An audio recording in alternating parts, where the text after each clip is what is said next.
Eu já vou aqui, tem mais uma informação. Tem uma informação. Rodrigo Pacheco, presidente do Senado, o ministro da Fazenda, Fernando Haddad, e líderes do Congresso falam nesse momento sobre a dívida dos estados. Como é ao vivo, a produção pede que a gente interrompa o debate e entre imediatamente ao vivo com o fato. Que nós não precisemos esgotar aquele prazo que foi estabelecido 2 semanas atrás. Para a Fazenda, quanto antes o projeto estiver tramitando no Congresso, melhor.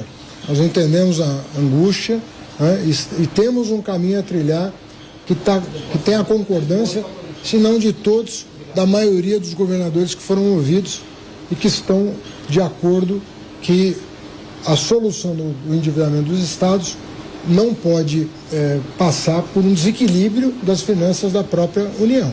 Então, tem que encontrar um equilíbrio em que os impactos fiscais estejam muito bem sedimentados, porque não haja um desequilíbrio do lado de cá, né? Nós também estamos com um esforço grande de equilibrar as contas, né?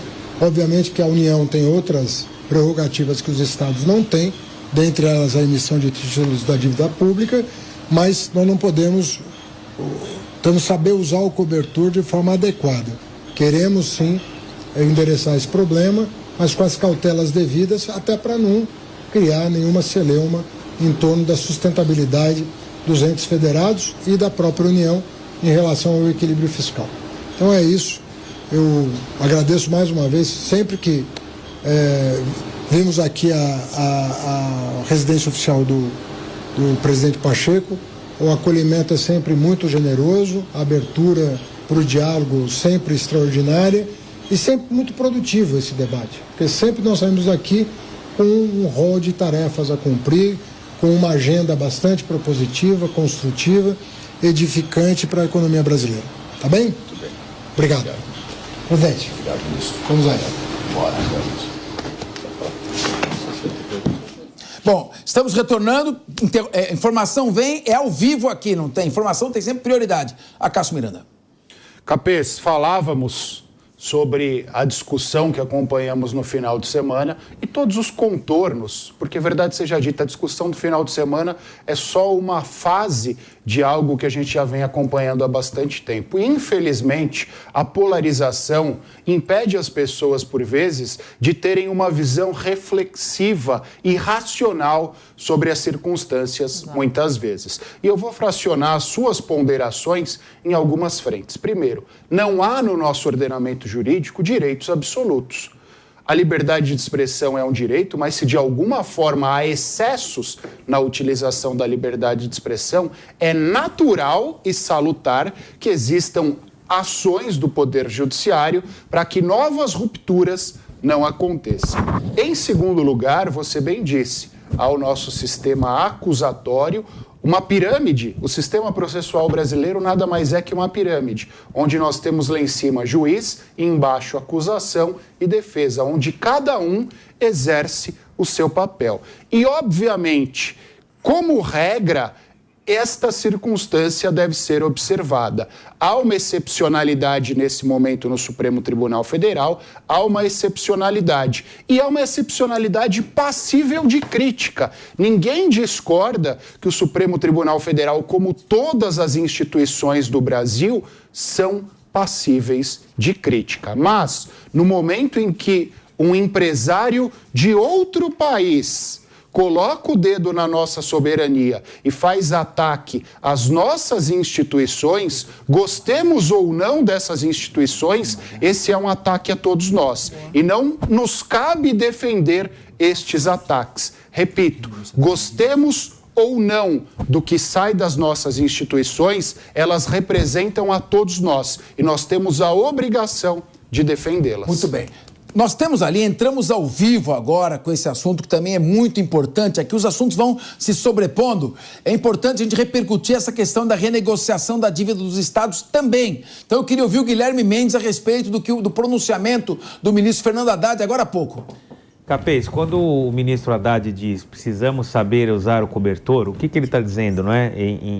Usando uma metáfora. Há dívidas dos estados, há também o desejo, a necessidade da União de ajudar a renegociar, a diluir essas dívidas no tempo, até porque não adianta simplesmente você trocar responsabilidades, não é? Se o Estado não paga ou se o Estado paga à custa dos serviços públicos, quem sofre é a população.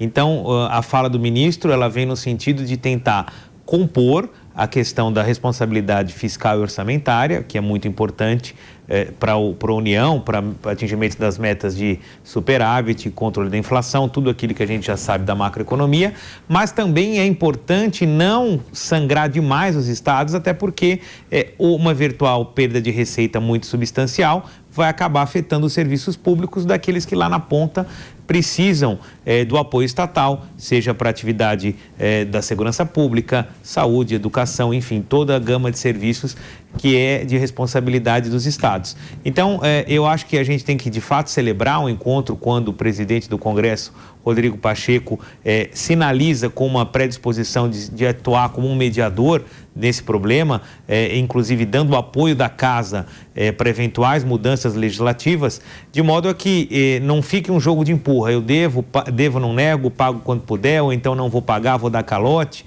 E, por outro lado, também a União não tem que penalizar os estados que eventualmente não consigam cumprir as suas metas, dado que, ao fim e ao cabo, quem acaba sofrendo é a população. Acho que é muito positiva a reunião. Guilherme, nesse momento, outra interrupção ao vivo, o ministro Padilha está falando agora. Teremos cada vez mais investidores privados, parcerias privadas e públicas, atrair investimento internacional para essa área da inteligência artificial no país, mas vai garantir direitos aos usuários, direitos aos vários setores que podem ser atingidos por isso, mecanismos de evitar riscos que todos nós sabemos que possam acontecer e dar um marco legal muito positivo e avançado para o Brasil, assim como outros países do mundo vem fazendo. Então, quero agradecer mais uma vez ao presidente do Senado, em nome do presidente do Senado, agradecer o conjunto do Senado por nos ajudar sempre a avançar aqui nessa agenda União, Reconstrução, que é a agenda legislativa do governo, que foi totalmente cumprida no ano passado pelo Senado brasileiro. Acreditamos que vai ter um avanço muito importante também nesse primeiro semestre. Cumprimentá-los pelo Dia do Jornalista, que foi ontem. A Capela me lembrou muito bem aqui. Desejar os parabéns a todos vocês e dizer da importância dos jornalistas e da imprensa para a democracia brasileira. Isso é inquestionável, é muito importante ser reconhecido. Então fica esse registro muito importante a todos vocês. Muito obrigado. Obrigado, pessoal. Retornamos aqui. O Rodrigo Pacheco é um show, né? Calmo, tranquilo, diplomático. Agora, Deise, já que o Congresso Nacional, o Senado, querem ajudar, podiam começar com a repactuação das receitas tributárias. Alguma coisa está errada quando os municípios e estados vão à União bater na porta com o pires na mão. Afinal de contas, é uma federação real ou é uma falsa federação com tudo centralizado na União? A cabeça está centralizado, eu concordo com o Guilherme, eu até vejo com bons olhos essa reunião, essa ponderação entre eles, porque a gente já consegue ter uma estimativa de que pelo menos vai haver um diálogo, mas já faz um tempo que a gente vê os estados sangrando, tem toda essa questão em relação aos estados do Sul, aos estados do Norte, né? Agora é um ano eleitoral, a gente falou isso aqui outras vezes no Linha de Frente, né? O presidente Lula vai ter que definir o que ele vai fazer, se ele vai ali perdoar os estados do Sul, se ele vai dar um afago para os estados do Nordeste. Ele está perdendo a popularidade nos dois espectros do Brasil, né? Mas o que tem que se resolver definitivamente, eu acredito que com essa reunião eles estejam caminhando para isso, é parar de fazer os estados sangrarem, ainda mais em ano eleitoral, porque senão a conta vai voltar para o governo.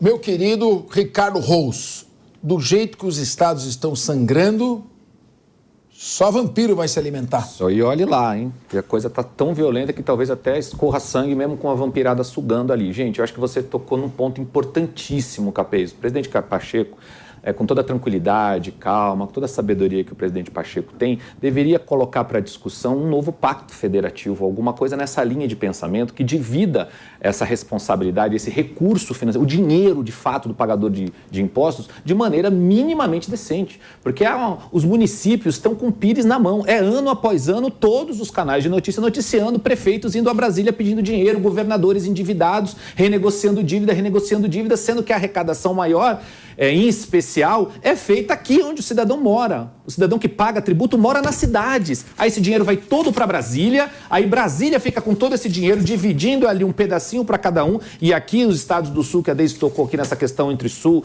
e Norte, que nós temos de vez em quando essa discussão, os estados do Sul arrecadam muito e ficam com pouquíssimo desse recurso. Gente, será que não está na hora ou não já passou da hora da gente rever esse pacto federativo para a gente ter uma distribuição melhor para os estados, para que possam custear suas despesas com segurança, com saúde, com educação, aonde as pessoas moram, tanto municípios quanto os estados precisam de mais dinheiro. Meu querido Acácio Miranda, recente pesquisa mostra que a preocupação número 1 do brasileiro é com segurança pública. Então eu quero fazer esse paralelo. A União aplicou 900 milhões em segurança pública. Os estados a quem compete a obrigação constitucional de zelar pela segurança, só o estado de São Paulo aplicou 35 bilhões de reais. Não é à toa que acabam se endividando. Você concorda que tem que ter a repartição ou você, o problema é mais intermediar a negociação mesmo? Capês, acho que são dois aspectos.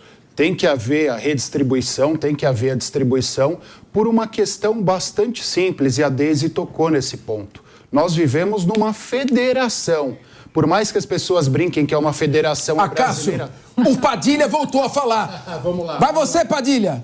A isso que eu considero um ataque inadmissível à Suprema Corte e à própria soberania brasileira, é a resposta política institucional.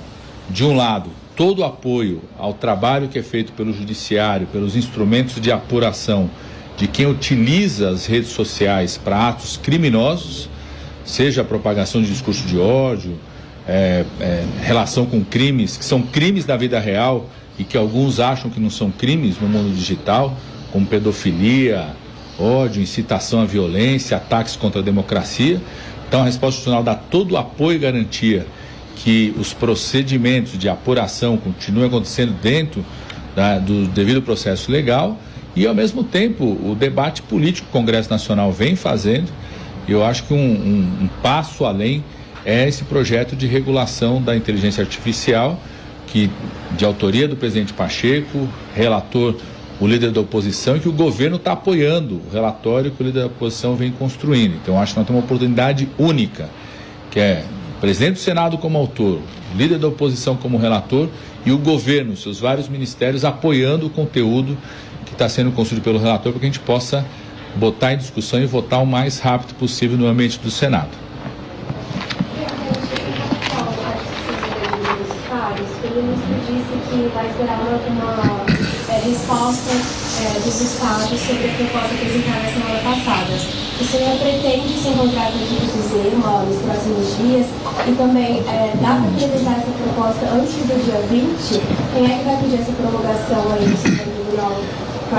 Eu, a partir desse encontro hoje com o ministro Haddad acerca dessa questão da dívida, eu pretendo provocar já uma reunião com o governo de Minas Gerais, com o governador Zema e sua equipe, especialmente o secretário de Fazenda, e também eu acho que uma reunião mais ampla com os governadores dos estados, especialmente aqueles que estiveram aqui numa reunião recente com o ministro Haddad, para também termos a nossa posição dos estados, e o Senado acaba se prestando a esse papel constitucional de defesa da federação e dos entes federados que estão com esse problema da dívida, para poder termos o início de um projeto que seja minimamente de consenso, que não seja só um modelo do governo federal, que seja um modelo do governo federal aceitável para os estados e com a possibilidade política, que naturalmente existe, do Congresso Nacional modificar institutos, aperfeiçoar ao longo do tempo. Eu pedi ao ministro Fernando Haddad, na presença do líder Randolph e do ministro Padilha, que pudéssemos precipitar isso, né? Um prazo muito longo para a definição desse modelo é algo que acaba sacrificando os estados e, no caso especificamente de Minas Gerais, nós estamos sempre premidos pelas circunstâncias do tempo, considerando que a vigência da decisão do ministro Cássio Nunes Marques é até dia 20 de abril. Então nós pretendemos, isso também é uma constatação, as duas partes da contenda, né, a União e o Estado de Minas Gerais, fazerem um novo pedido de prorrogação do prazo, justamente porque nós estamos já na iminência, muito próximos de termos o projeto apresentado no Senado, aprovado no Senado, depois aprovado na Câmara, e ainda nesse primeiro semestre darmos o equacionamento e a solução dessa questão da dívida, não só de Minas, mas também dos estados endividados. Então é esse o encaminhamento dado. Então, nos próximos dias, a presença dos estados em Brasília para poder discutir isso vai ser muito importante para que saia do Ministério da Fazenda um modelo já minimamente de consenso. Presidente, vocês chegaram a discutir qual que é o principal entrave em relação ao texto que o ministro Haddad apresentou nas 2 semanas? É aquela questão da amortização? Na verdade, não tem ideias, né? Você tem ideias concebidas para a solução da questão da dívida, né? A possibilidade de recebimento de ativos por parte dos estados endividados. Esses ativos compreendem capital acionário de empresas, recebíveis, créditos de ações judiciais, imóveis, terras, enfim, tudo quanto há de ativo passível de ser disponibilizado como pagamento de dação e pagamento. Segundo lugar, algo que é inevitável, que é a correção do indexador, né? Você tem um indexador hoje muito alto para os estados, e insuportável até para os estados, que é o IPCA mais 4%. Também essa possibilidade de, com o esforço dos estados endividados de pagarem suas dívidas entregando esses ativos, que tenha uma redução bastante considerável de juros. Obviamente que há sempre a pretensão da redução do estoque também, a exemplo do que acontece com os programas de regularização tributária como o Refis, para pessoas jurídicas, né, para empresas. Obviamente que essa também é uma pretensão dos estados. São uma série de alternativas. O importante é que isso seja equacionado. O fato é que a dívida do tamanho que tem o Estado de São Paulo, o Estado de Minas, Rio Grande do Sul, Rio de Janeiro, com um indexador de IPCA mais 4%, isso inevitavelmente, a conclusão é de que é impagável. Então, se é impagável, a União, eu senti muito ao tempo inteiro da tratativa que tive com o ministro Haddad, que é a disposição do governo federal de criar um programa sustentável de redução desse impacto para os estados e permitir que eles paguem ao invés do regime de recuperação fiscal, que acaba entregando os mesmos ativos, sacrificando os servidores com congelamento e, no final das contas, continua devendo a mesma coisa. O que nós estamos propondo é algo que seja efetivamente para pagamento da dívida e não postergação do compromisso da dívida. Então, eu acredito que nós estamos já na iminência. O ministro Fernando Haddad disse que ao retorno dos compromissos que ele tem no G20, ele já apresentaria esse modelo para início do processo legislativo no âmbito do Senado Federal. Nós estamos próximos de ter um encaminhamento definitivo. Eu queria primeiro só reforçar o protagonismo do presidente Rodrigo Pacheco. Nesse tema, foi o primeiro a trazer esse tema para o presidente Lula. A partir dali, o presidente Lula comandou, junto ao ministro Haddad, a todos nós que pudéssemos discutir com os governadores, começar a construir uma proposta. E um dos pontos trazidos pelo presidente Pacheco é essa ideia de que os ativos, seja empresas recebíveis, todos os ativos que os governos estaduais possam ter, possam fazer parte desse processo, desse programa de renegociação.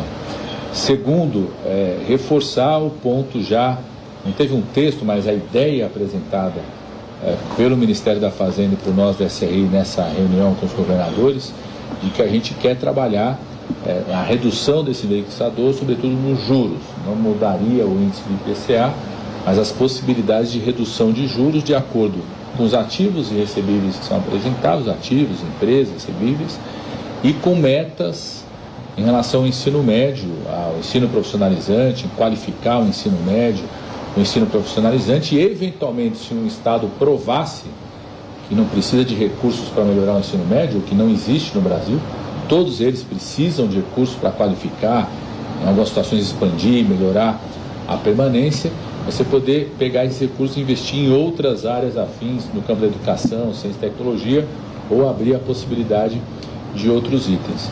E terceiro, saímos daqui com um compromisso, a partir do pedido do presidente Pacheco, de acelerarmos esse diálogo com os estados, que envolve não só os estados que têm dívida com a União, mas também outros estados que não têm dívida com a União. Por exemplo, a gente recebeu o consórcio do Nordeste na semana passada, que podem aderir a essa ideia geral do programa, obviamente, uma condição diferente, porque eles não têm dívida, não têm um indexador relacionado à dívida, tem mais as condições em relação à oferta de crédito, mas que a gente possa ter um programa que signifique de forma muito importante um alívio para os estados com compromissos no investimento no ensino profissionalizante, no ensino médio do nosso país. Em resumo, acho que no mês de abril nós temos efetivado o início do processo legislativo relativamente a esse projeto de lei complementar quanto à dívida dos estados. O início do processo legislativo dos 2 projetos de lei complementar relativamente à regulamentação da reforma tributária. E a efetiva aprovação e apreciação mais rapidamente possível de projetos que são importantes para o país, como é o projeto do combustível do futuro, do mercado regulado de crédito de carbono, do projeto da depreciação acelerada, o projeto de lei do imposto de renda, que o senador Randolph deve ser o relator, o projeto da lei de falências, que veio da Câmara também, que nós alinhamos o encaminhamento. Então, uma série de projetos que nós vamos dar andamento nas comissões, da lei de seguros também, que está na Comissão de Constituição e Justiça. Então, há esse compromisso do Senado com o governo, igualmente, de termos a aprovação desses projetos no decorrer do mês de abril. Então, eu espero que seja um mês bastante produtivo, de realizações efetivas, que é o que a sociedade espera de nós, né? Muito trabalho e resultados. Presidente, uma dúvida rápida. Quando o senhor fala num novo pedido de prorrogação do prazo, o senhor está falando especificamente de Minas Gerais? Na verdade, o problema jurídico é restrito a Minas Gerais hoje, né? A liminar é de Minas Gerais, havia o prazo para poder iniciar o pagamento da dívida, daí a pressão para se aprovar a lei no Estado relativamente ao regime de recuperação fiscal. Houve, então, uma dilação desse prazo, que distensionou muito a pressão no Estado para aprovação do recuperação fiscal. E agora vamos buscar um acordo do governo do Estado com a União para poder ambos fazer esse novo pedido ao Supremo Tribunal Federal, na linha de que já está na iminência de se concretizar esse acordo com o início do processo legislativo de regularização de todos os estados. Aí sim, a regularização não é só de Minas, é um programa geral para todos os estados endividados em que Minas se inserirá. E aí caberia ao governo de Minas fazer esse pedido ao Supremo? Muito bem, está aí todas as informações colocadas. Uma informação que chega agora no Tribunal Regional Eleitoral do Paraná. O quarto desembargador que iria votar, desembargador Júlio Jacob, pediu vista logo após o voto da Cláudia Cristófani, desembargadora. Está 2-1 para Sérgio Moro e agora o julgamento é adiado com pedido de vista do desembargador Júlio Jacob. Vamos agora com informações importantes sobre a dengue no Brasil. Um rápido intervalo e voltamos já com Linha de Frente e muito mais. Jovem Pan contra a dengue. A Vigilância em Saúde tem feito plano estratégico de contingência, trabalhado com todos os 645 municípios, no monitoramento, no painel de monitoramento diário, para que a gente possa ter o número de casos, o número de óbitos atualizados, dando transparência a esses dados. Também nós temos o manejo clínico, organização de serviços, com aulas para todo o estado de São Paulo. Temos trabalhado muito com o Conselho de Secretários Municipais de Saúde e COSEMES para que essas ações sejam estendidas. E é muito importante, eliminação do criadouro. Estamos trabalhando em conjunto com 645 municípios, Defesa Civil, Secretaria de Comunicação, Secretaria de Meio Ambiente para a eliminação dos criadouros. A Vigilância em Saúde ela deve ser acionada pela Unidade Básica de Saúde na sua notificação. Para isso, nós fizemos notas informativas para que os municípios também possam, de forma muito rápida, notificar seus casos, atender seus pacientes e encerrar esses casos. E nós temos dado suporte a todos os municípios. Jovem Pan contra a dengue.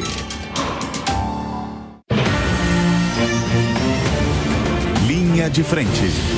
A maior do mundo entra em campo nos maiores campeonatos do planeta. A BYD une duas paixões, carro e futebol.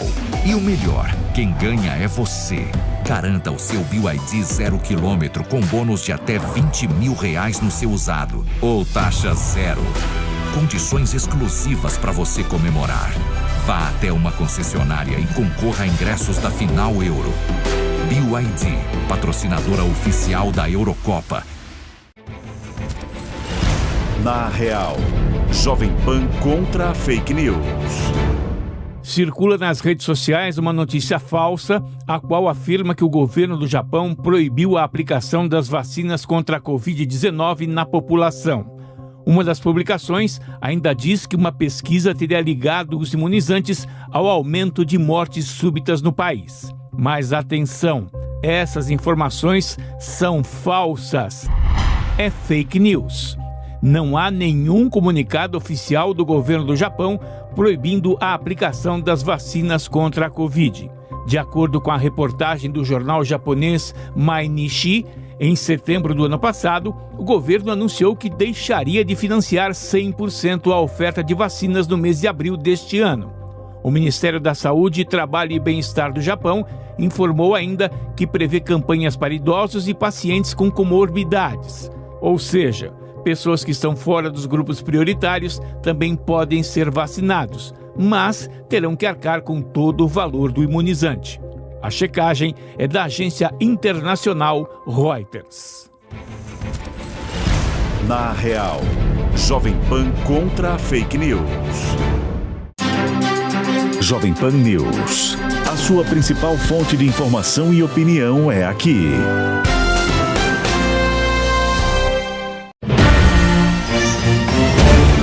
Linha de Frente. Voltamos ao debate aqui no Linha de Frente, a questão da renegociação da dívida dos estados. A União, que está com um déficit fiscal de quase 300 bilhões de reais, está vendo se põe alguma coisa no pires dos estados. Acácio Miranda, você falava, retoma a palavra. Capês, eu acho que essa discussão toda, ela é necessária, afinal os estados estão endividados e há temas essenciais que são da competência, que são atribuições dos estados. Mas eu acho que o problema, ele surge na nossa federação.